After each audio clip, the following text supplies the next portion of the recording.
بسم اللہ الرحمن الرحیم قال النبی صلی اللہ علیہ وسلم یتبع المیت ثلاثة فیرجع اثنان ویبقى واحد یتبعه اہلہ ومالہ وعملہ فیرجع اہلہ ومالہ ویبقى عملہ۔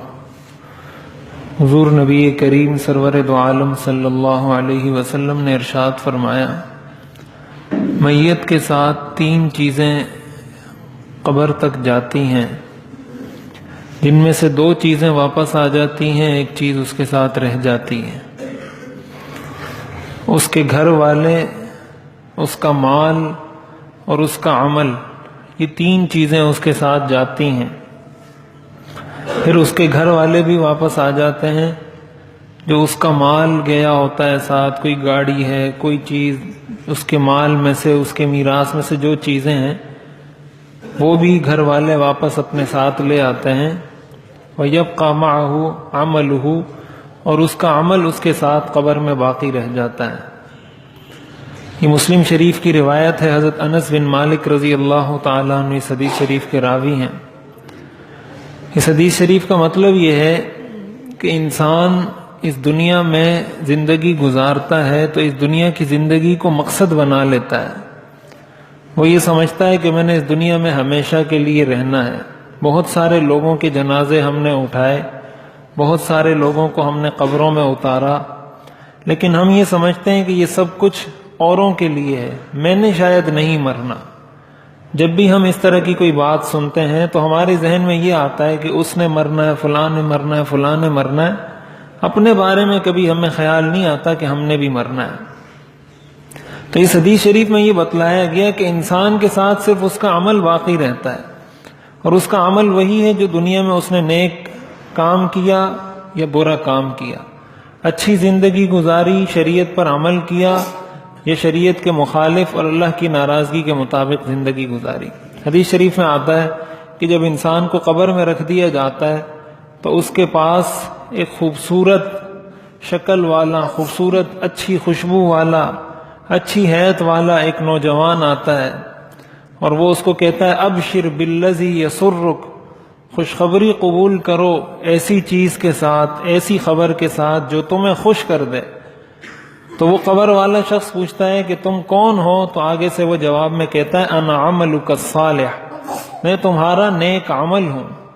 اور اسی طرح ایک دوسرا آتا ہے جو بدصورت ہوتا ہے اور اس کی بدبو بھی بہت زیادہ ہوتی ہے، اور وہ اس کو کہتا ہے ابشر بالذی یسوءک، کہ میری طرف سے بری خبر کی بشارت قبول کرو۔ وہ پوچھتا ہے تم کون ہو؟ تو وہ آگے سے کہتا ہے انا عملک الخبیث، میں تمہارا برا عمل ہوں، جو عمل دنیا میں کیا ہے۔ تو یہ جو ہم دنیا کے پیچھے اس دنیا پڑے رہتے ہیں کہ میرا مال زیادہ ہو جائے، میری گاڑی اچھی ہو جائے، میرا گھر اچھا ہو جائے، میں زیادہ اچھا کھا لوں، زیادہ اچھا پی لوں، زیادہ اچھا پہن لوں۔ قرآن کریم میں اللہ تعالیٰ نے ارشاد فرمایا الہاکم التکاثر، ایک دوسرے سے کثرت میں تم مقابلہ کرتے رہتے ہو کہ میرا مال زیادہ ہو جائے، دوسرا کہتا ہے میرا مال زیادہ ہو جائے۔ قرآن کہتا ہے اس چیز نے تمہیں غافل کر دیا ہے، حتی زرتم المقابر، تم اسی مقابلے میں لگے رہتے ہو یہاں تک کہ قبروں میں پہنچ جاتے ہو۔ تو اس لیے حدیث شریف میں آتا ہے حضور علیہ الصلوۃ والسلام نے صحابہ سے پوچھا کہ کون تم میں سے ایسا شخص ہے جو اپنے مال کو زیادہ پسند کرتا ہے، اور کون ایسا شخص ہے جو اپنے وارث کے، اپنے ورثہ کے مال کو زیادہ پسند کرتا ہے؟ تو صحابہ نے عرض کیا کہ ہم میں سے ہر شخص اپنے مال کو زیادہ پسند کرتا ہے، اپنے میراث، اپنے ورثہ کے مال کو تو پسند نہیں کرتا۔ تو آپ نے فرمایا تمہارا مال وہ ہے جو تم نے آگے بھیج دیا، اس کے علاوہ باقی سب کچھ تمہارے ورثہ کا ہے۔ حدیث شریف میں آتا ہے یقول ابن آدم مالی مالی، ابن آدم کہتا ہے میرا مال میرا مال، یعنی اس پر فخر کر کے کہتا ہے کہ میرے پاس یہ چیز ہے، میرے پاس یہ چیز ہے، اتنے گھر ہیں، اتنی بلڈنگ ہیں، اتنی گاڑیاں ہیں، اتنے بنگلے ہیں، وغیرہ وغیرہ۔ آپ نے فرمایا لیس لک من مالک الا ما اکلت فافنیت، حالانکہ تیرا مال تو وہ ہے جو تو نے کھا لیا اور ختم کر دیا۔ وما لبست فابلیت، جو پہن لیا پرانا کر دیا۔ وما تصدقت فقدمت، اور جو اللہ کی راہ میں صدقہ کر کے آگے بھیج دیا، باقی سب کچھ تو ورثہ کا ہے۔ تو اس لیے اس دنیا میں اللہ تعالیٰ نے ہمیں سارے جائز اسباب اختیار کرنے کی اجازت دی ہے، پیسہ کمانے کی اجازت دی ہے، لیکن ایک بزرگ کا قول ہے کہ دنیا کے لیے اتنا عمل کرو جتنا اس دنیا میں رہنا ہے، اور آخرت کے لیے اتنا عمل کرو جتنا آخرت میں رہنا ہے۔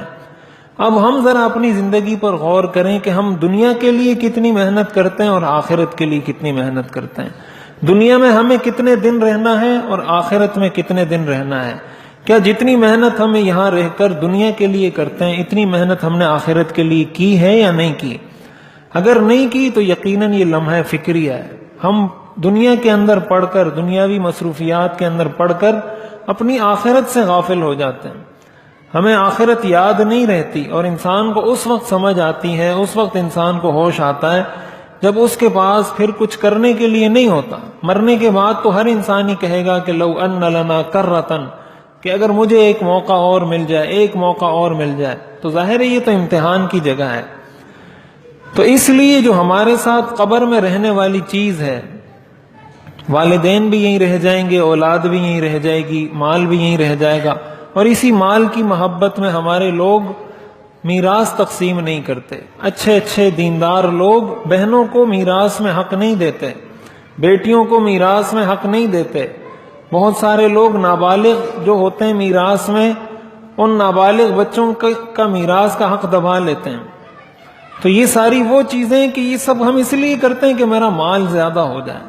تو اگر انسان کو یہ احساس ہو کہ میں نے بھی جانا ہے، یہ مال جس نے چھوڑا ہے آج میں اس کا مالک بنا بیٹھا ہوں، کل میں بھی چلا جاؤں گا، کوئی اور اس کا مالک ہوگا، اور مجھے اس کا جواب دینا ہوگا کہ میں نے کیوں ان کو حق نہیں دیا۔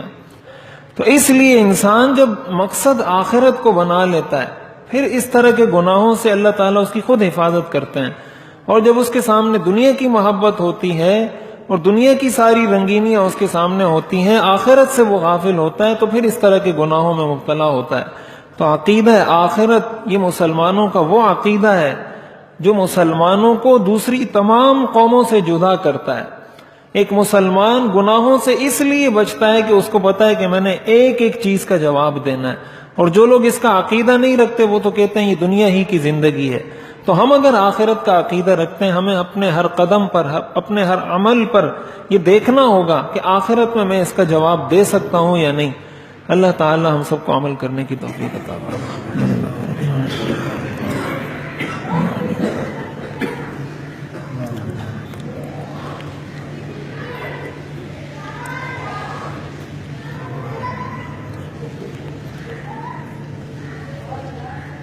رحمتک یا